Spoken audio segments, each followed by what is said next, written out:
যোৰহাট লোকসভা সমষ্টিৰ সাংসদ তথা অসম প্ৰদেশ কংগ্ৰেছ কমিটিৰ নৱনিযুক্ত সভাপতি গৌৰৱ গগৈক যোৰহাটত উষ্ম আদৰণি।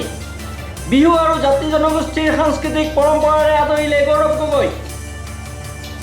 গৌৰৱ গগৈয়ে এনেদৰে কয়, পিতৃৰ আৰু বংশবলীক সেৱা জনাই আগবাঢ়িছিল ৰাজনৈতিক ক্ষেত্ৰখনলৈ।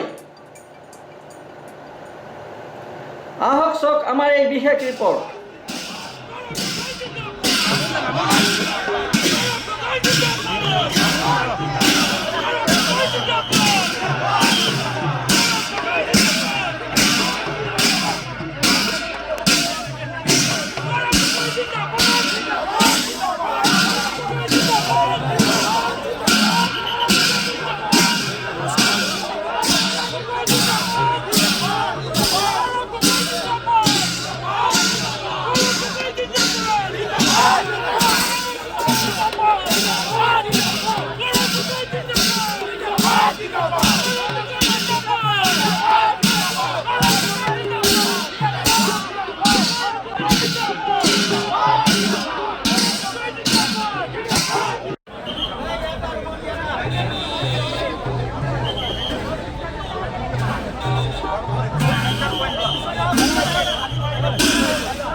আমাৰ যিসকল জ্যেষ্ঠ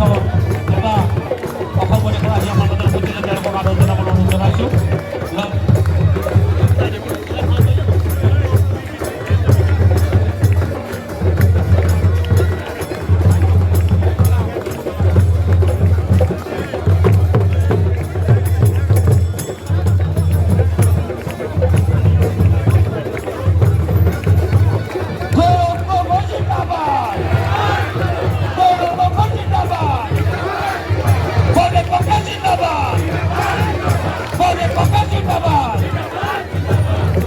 ইমানতে আমি আদৰণি পাব শেষ কৰি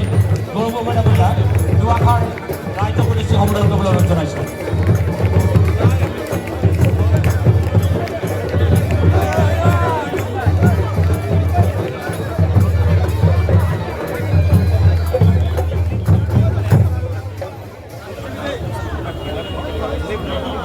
আজি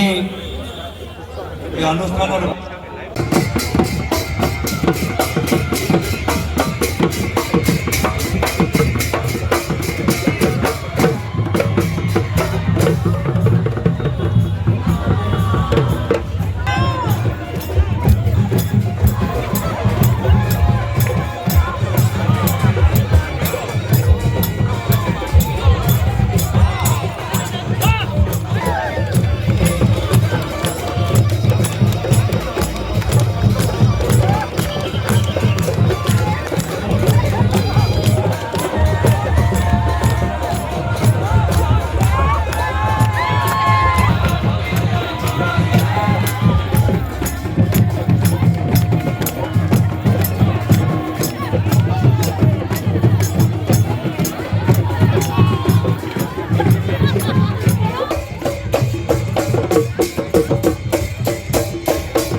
আৰু 3 নম্বৰ পৰ্যায়ে আমাৰ কৰ্মীসকল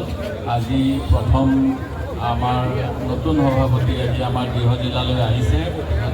আমাৰ সাংসদো হয় আৰু আপোনালোকে প্ৰতিকূল বতৰৰ মাজত ইয়াত আহি আগতীয়াকৈ যেনেধৰণে ইয়াতে অভ্যৰ্থনাৰ আয়োজন কৰিছে তাৰ বাবে মই ধন্যবাদ জনাইছোঁ আমাৰ বিধায়কসকলো আহিছে তেখেতসকলকো ধন্যবাদ জনাইছোঁ আমাৰ জিলা কংগ্ৰেছ সভাপতি পুতুল গোহাঁই ডাঙৰীয়া তিতাবৰ বিধায়ক সকলোকে মোৰ ফালৰ পৰা আন্তৰিক ধন্যবাদ জনাইছোঁ আৰু আগন্তুক সময়ত আমি যি উদ্দেশ্যলৈ আমি আমাৰ দল কৰি আছোঁ কংগ্ৰেছ দল কৰি আছোঁ সেই কংগ্ৰেছ দলৰ উদ্দেশ্য ৰাইজক সেৱা কৰা আৰু সেই সেৱা কৰিবলৈকে আমি সকলোৱে কংগ্ৰেছ কৰি আছোঁ নিজৰ নিজৰ বিভিন্ন ধৰণৰ প্ৰত্যাহ্বান থকা স্বত্বেও সেই গতিকে সেই প্ৰত্যাহ্বানখিনি আমি আগন্তুক সময়ত নিশ্চয় গ্ৰহণ কৰিম আৰু আমাৰ দলৰ যেনেধৰণেৰে আগন্তুক সময়ত আমাৰ দলটোক 26ত বিজয়ী কৰিব লাগিব তাৰ বাবে আমি সকলোৱে সংকল্প ল'ম এই আশা আজিৰ দিনটোত মই সকলোৰে বাবে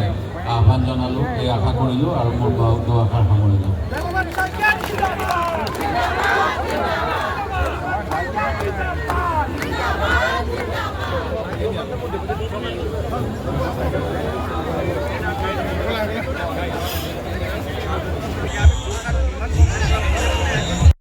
দেৱব্ৰত শইকীয়া ডাঙৰীয়া কাৰ্যকৰী সভাপতি জাকিৰ হুছেইন চিত্ৰা ডাঙৰীয়া প্ৰদীপ চৰকাৰ ডাঙৰীয়া ৰজিনা তিৰ্কী ডাঙৰীয়ানী আমাৰ লগত উপস্থিত থকা বিধায়ক ৰেকিবুদ্দিন আহমেদ ডাঙৰীয়া বিধায়ক ভাস্কৰজ্যোতি বৰুৱা ডাঙৰীয়া ইয়াত উপস্থিত থকা আমাৰ স্থানীয় জিলা যোৰহাট জিলা কংগ্ৰেছৰ সভাপতি পুতুল বৰগোহাঁই ডাঙৰীয়া ইয়াত উপস্থিত থকা আমাৰ বিভিন্ন জিলাৰ পৰা অহা জিলা সভাপতিসকল ব্লক সভাপতিসকল প্ৰদেশৰ বিষয়াসকল NSY যুৱ কংগ্ৰেছৰ বন্ধুসকল যুৱ কংগ্ৰেছৰ সভাপতি যুৱেৰেকে প্ৰমুখে কৰি আজি ইয়াত উপস্থিত থকা সাংবাদিক বন্ধুসকল দলৰ সতীৰ্থসকল বহুতে আমাক জনাইছিল যে প্ৰথমতে গুৱাহাটীত গৈ ৰাজীৱ ভৱনত দায়িত্ব লোৱাৰ পিছত আমি যোৰহাটলৈ আহিব লাগে কিন্তু মোৰ ভাৱটো বেলেগ আছিল যি যোৰহাটৰ পৰা মোৰ প্ৰয়াত পিতৃ অসমৰ প্ৰাক্তন মুখ্যমন্ত্ৰী শ্ৰীযুত তৰুণ গগৈদেৱ নিজৰ সামাজিক আৰু ৰাজনৈতিক যাত্ৰা য'ৰ পৰা আৰম্ভ কৰিলে যি যোৰহাট সমষ্টিত আমাৰ পৰিয়ালৰ পুৰণি ঘৰ ৰঙাজান আৰু যোৰহাটৰ 10 নম্বৰ ৱাৰ্ডত আছে যি যোৰহাট সমষ্টিত আমাৰ পৰিয়ালে যথেষ্ট মৰম পাইছে যি যোৰহাট সমষ্টিত যোৱা লোকসভা নিৰ্বাচনত আমি যথেষ্ট মৰম পালোঁ সেই যোৰহাট সেই ঘৰলৈ মই প্ৰথমতে গৈ